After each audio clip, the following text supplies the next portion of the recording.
Hello dear learners, आज के इस लेसन में हम स्टडी करेंगे मैच्योर एम्ब्रियो सैक और फीमेल गैमेटोफाइट ऑफ एंजियोस्पर्म। आज हम पढ़ेंगे कि मैच्योर एम्ब्रियो सैक और उसमें कौन कौन सी सेल्स होती हैं, उनके फंक्शंस क्या हैं और उनके इम्पॉर्टेंट कैरेक्टरिस्टिक फीचर्स क्या हैं। तो अगर आपने ये नहीं देखा कि एम्ब्रियो सैक का डेवलपमेंट कैसे होता है, मतलब फीमेल गैमेटोफाइट की डेवलपमेंट कैसे होती है, तो आप प्लीज़ मेरे प्रीवियस वीडियो को देखिए। प्रीवियस वीडियो में development of embryo sac explain किया गया है। So let's start. देखिए, हम पहले पढ़ रहे थे कि जो एम्ब्रियो सैक है that is 7 celled in organisation. Embryo sac 7 celled है in organisation and it is most common in case of angiosperms. 3 celled egg apparatus, जैसा कि डायग्राम में नज़र आ रहा है कि माइक्रोपाइलर एंड की तरफ हमें नज़र आ रहे हैं एग एपरेटस। इस एग एपरेटस में लेटरल साइड पे साइनर्जिड्स हैं और सेंटर में प्रेजेंट है एग सेल। इसी तरह से चलाजल एंड की तरफ हमें नज़र आ रही हैं 3 एंटीपोडल सेल्स और साथ में सेंटर में नज़र आ रही है central cell with 2 polar nuclei. अब हम ये स्टडी करेंगे कि structure and function of various part of the embryo sac। सबसे पहले बात करते हैं साइनर्जिड्स। साइनर्जिड्स जो कि माइक्रोपाइलर एंड की तरफ प्रेजेंट होती हैं और ये इलोंगेटेड सेल्स हैं। दे आर पॉइंटेड और hooked toward the micropylar end. ये माइक्रोपाइलर एंड की तरफ पॉइंटेड या फिर हुक्ड होंगी। The wall around the synergid is incomplete. Synergid का वॉल इनकम्प्लीट होता है।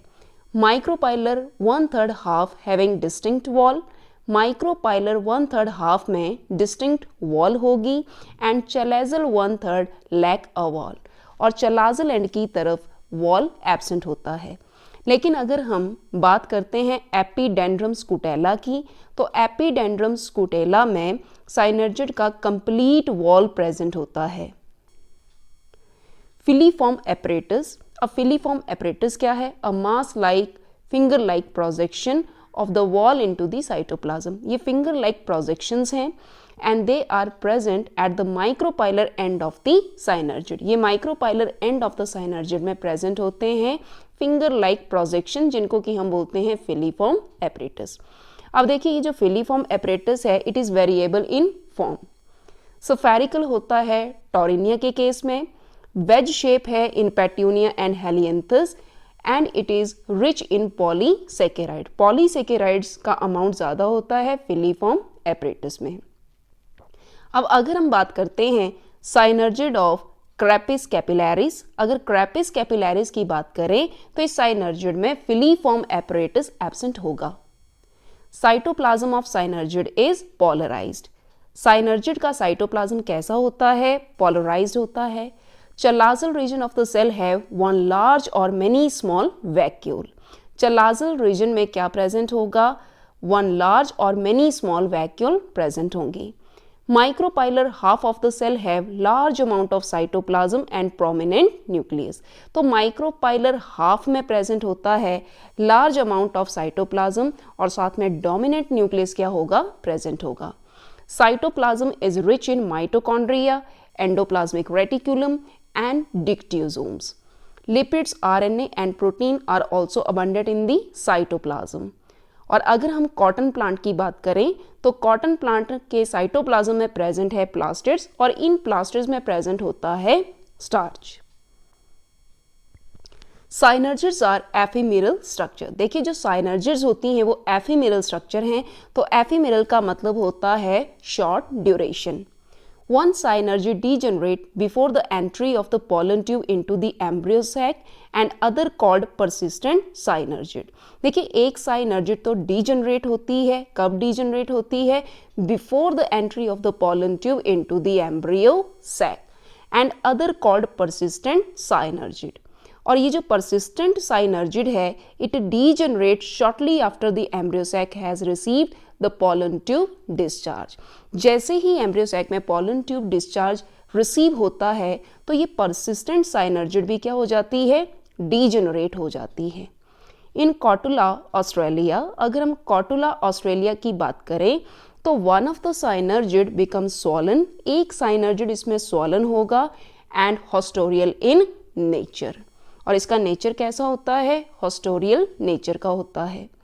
Extensive साइनर्जिड haustoria reported in Poaceae, तो पोएसी में भी प्रेजेंट होते हैं haustoria, and haustoria penetrate the micropylar reason.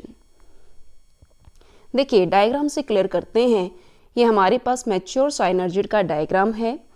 Micropylar end की तरफ आप देख रहे हैं फिंगर लाइक प्रोजेक्शंस हैं, और ये फिंगर लाइक प्रोजेक्शंस को हम बोलते हैं फिलीफॉर्म एपरेटस। साथ में साइटोप्लाज्म देखें तो माइक्रोपाइलर एंड की तरफ साइटोप्लाज्म डेंस है, साथ में प्रेजेंट है डोमिनेंट न्यूक्लियस। और जैसे ही चलाजल एंड की तरफ देख रहे हैं तो चलाजल एंड की तरफ प्रेजेंट है वैक्यूल। अब अगर वॉल की बात करें तो माइक्रोपाइलर हाफ की तरफ वॉल आप देख रहे हैं काफ़ी थिक है, लेकिन चलाजल एंड की तरफ wall of the synergid is absent. इसी तरह से साइटोप्लाज्म में हमें नज़र आ रहे हैं प्लास्टिड्स, प्लास्टिड्स के अलावा हमें नज़र आ रहे हैं एंडोप्लाज्मिक रेटिकुलम एंड साथ में माइटोकॉन्ड्रिया। चलिए बात करते हैं फंक्शंस ऑफ साइनर्जिड। अब हम देखेंगे कि साइनर्जिड के मेन फंक्शन क्या होते हैं। Number 1, directing the pollen tube growth by secreting some chemotropically active substances. तो साइनर्जिड का फंक्शन क्या होता है कि पॉलन ट्यूब ग्रोथ को डायरेक्ट करती है, और कैसे डायरेक्ट करती है, कीमोटैक्टिक अट्रैक्शन के थ्रू। सेकेंड फंक्शन की बात करें, the degenerating synergid form the seed for pollen tube discharge in the embryo sac. तो दूसरा फंक्शन क्या होता है कि जो साइनर्जिड है वो पॉलन ट्यूब डिस्चार्ज फॉर्म करती है। थर्ड फंक्शन है filiform apparatus help the synergid in absorption and transportation of material into embryo sac from the nucellus। तो फिलीफॉर्म एपरेटस का और क्या फंक्शन होता है, इसका फंक्शन है absorption and transportation of material. चलिए नेक्स्ट हम बात करते हैं एग सेल। अब ये एग सेल जो कि दो साइनर्जिड के सेंटर में प्रेजेंट होता है। Egg show common wall with the two synergid and the central cell. तो जो एग सेल होता है इसकी कॉमन वॉल है विद द टू साइनर्जिड और साथ में सेंट्रल सेल के साथ।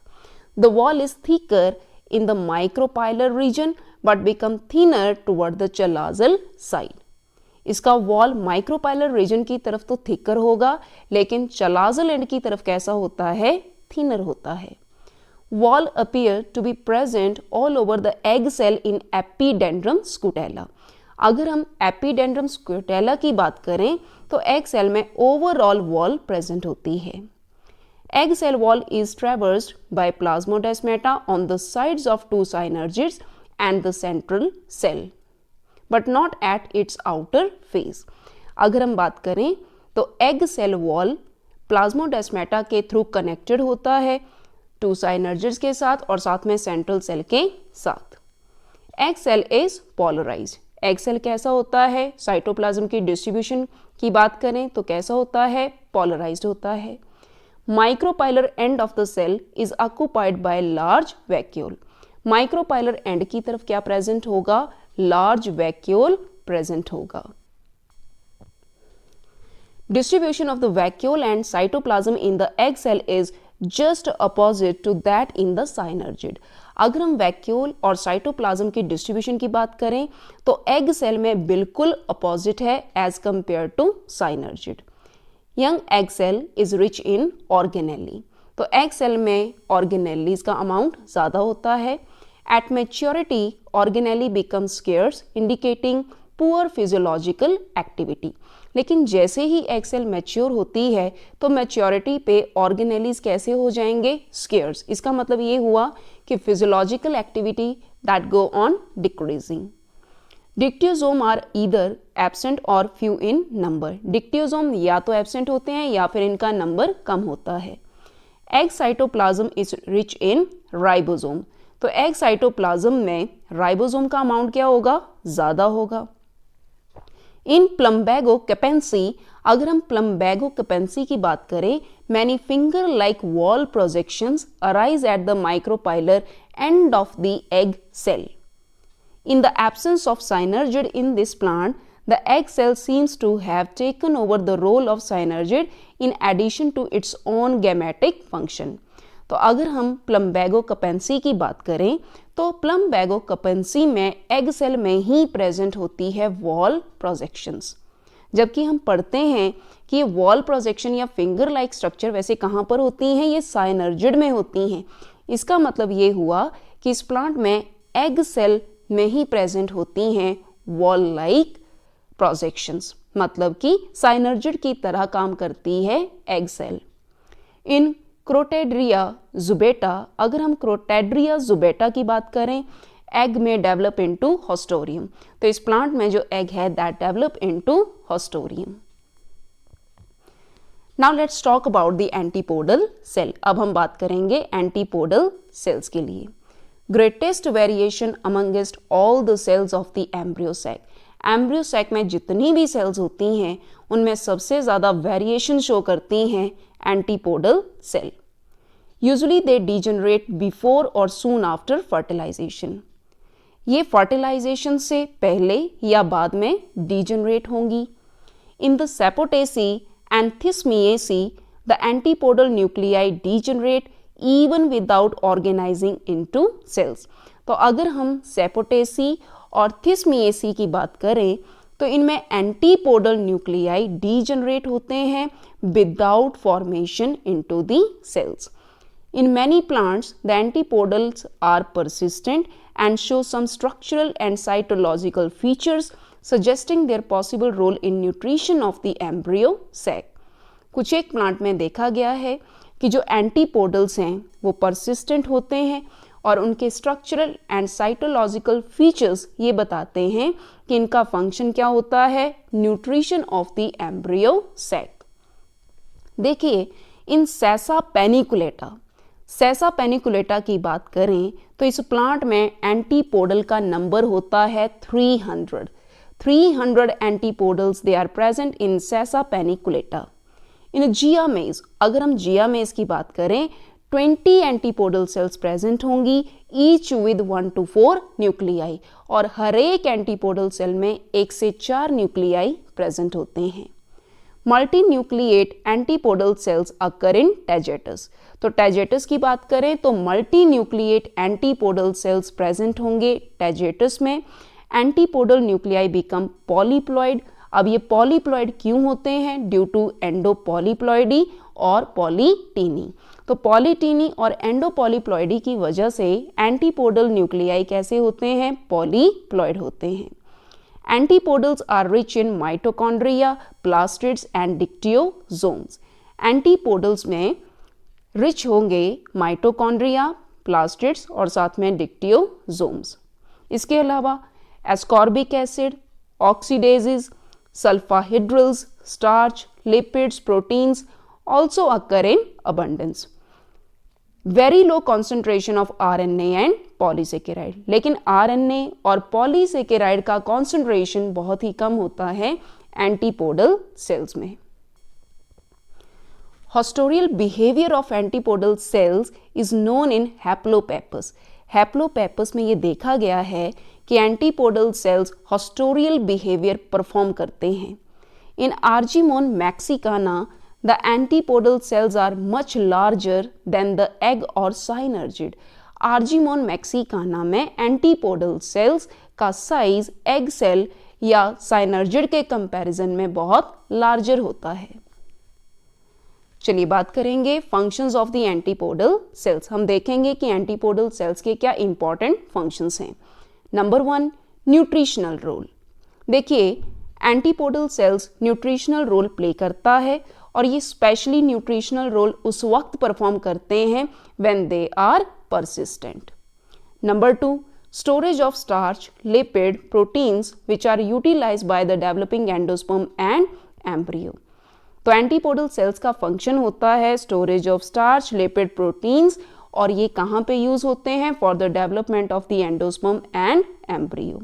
अब थर्ड फंक्शन क्या है? थर्ड फंक्शन है secretion of substances that control growth and development of endosperm. तो ये ऐसे सब्सटेंसेस का सिक्रीशन करता है और ये सब्सटेंसेस क्या करेंगे, एंडोस्पर्म की ग्रोथ और डेवलपमेंट में इंपॉर्टेंट रोल प्ले करेंगे।